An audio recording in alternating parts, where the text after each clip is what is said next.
शर्मा के लिए भी आपने क्राउड फंडिंग की, बहुत सारे रिलीफ इकट्ठा किया, रिंकू शर्मा के लिए भी आप करते हैं, और बाकी जो मुसलमान मारे गए उनके लिए आपको करने की कोई जरूरत नहीं थी? सरकार ने नहीं किया है क्या? आप ये अगर आपको लगता है कि सरकार ने नहीं किया है तो मैं भी जाके करने की कोशिश करूंगा, पर मुझे लगा कि कुछ कपिल मिश्रा की कोई जिम्मेदारी नहीं बनती? एक देश का नागरिक होने के नाते आपने अल्टीमेटम दिया, आपने उन बाकी लोगों के लिए क्राउड फंडिंग की, इसलिए तो आप पे इल्जाम लगता है कि आप एक के लिए करते हैं। हाँ, एक के लिए करता हूँ। आप इस बात को स्वीकार करने को मैं इस बात को स्वीकार करता हूँ, जो छूट गया, जिसका कोई नहीं है, जिसको कोई पूछने नहीं आएगा, जिसके लिए कोई वक्फ बोर्ड नहीं बनाया गया, जिसके लिए इंटरनेशनल फंडिंग नहीं आती, जिसके लिए बड़े बड़े पत्रकार नहीं बोलते, उसके लिए मैं बोलता हूँ।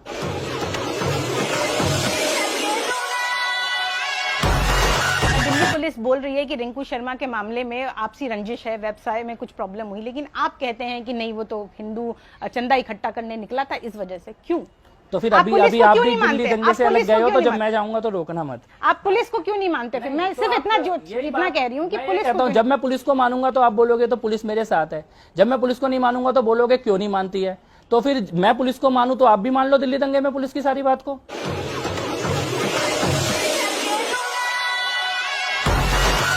आप पे आरोप लगते हैं आप हिंदू मुसलमान, हिंदू होलोकॉस्ट की बात करता हूँ तो ये हिंदू मुसलमान कैसे हो गया?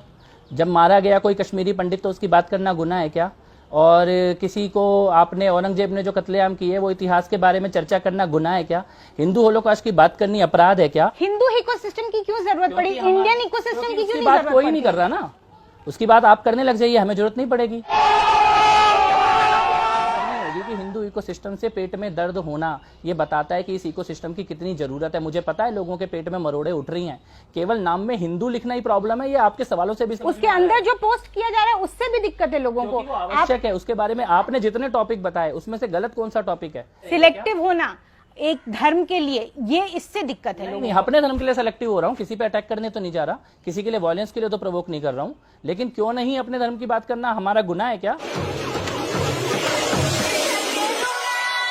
कि सोशल मीडिया पर जो ट्रोल आर्मी चलाते हैं उसके सरगना आप हैं, इस तरह की बातें हो क्यों ना हो, जब आप इसके पूरे आर्मी नहीं है, ये कैंपेन है, ये मुद्दा है। आप करें तो कैंपेन और ग्रेटा करे तो वो देश के खिलाफ कर लेना। मैं ग्रेटा के देश का तो नहीं करने जा रहा। दिशा रवि भारत की नहीं है? क्यों नहीं है भारत की? बिल्कुल भारत की है। अगर भारत के कानूनों का उल्लंघन किया होगा तभी उनके ऊपर कार्रवाई होगी। मैं तो सिर्फ इतना कहती हूँ कि अगर कपिल मिश्रा टूल किट बनाते हैं तो दिक्कत नहीं है, लेकिन अगर दिशा रवि बनाए तो दिक्कत क्यों है? मैं ये आपसे पूछना चाहता हूं। कपिल मिश्रा की टूल किट से लोग लाल किले में जाके तिरंगा झंडा फेंक देते हैं तो कपिल मिश्रा भी जेल में होना चाहिए। अगर कपिल मिश्रा की टूल किट में यह लिखा होता है कि जहां जहां भारत की एम्बेसी है वहां वहां भारत को गाली दो तो कपिल मिश्रा को भी जेल में होना चाहिए।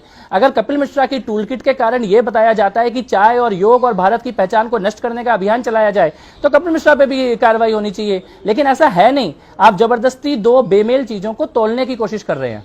दोनों अलग अलग है। कपिल मिश्रा टूल किट्स नहीं बनाते हैं और सोशल मीडिया पे ट्रोल नहीं। मैं आपको यह कहना चाहता हूं कि मैं अपने देश के खिलाफ काम नहीं कर रहा हूं, ना अपने धर्म के खिलाफ काम कर रहा हूं। और वो अपने देश के खिलाफ काम कर रहे हैं, दिख रहा है होता हुआ।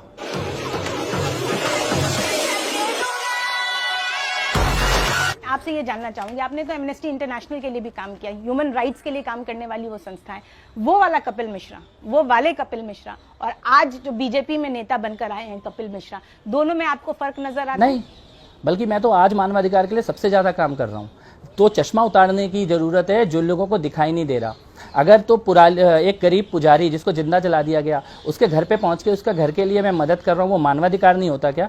क्या रिंकू होगा तो मानवाधिकार नहीं है, रेहान होगा तो मानवाधिकार बन जाएगा? यही सवाल तो आपसे है कि रेहान के लिए आप क्यों नहीं इकट्ठा करते? यही तो हमारी सरकारें भागती है ना, वो अखलाक के घर तक गए ना, 1 करोड़ रुपए का अनाउंसमेंट देने के लिए लोग भाग रहे हैं।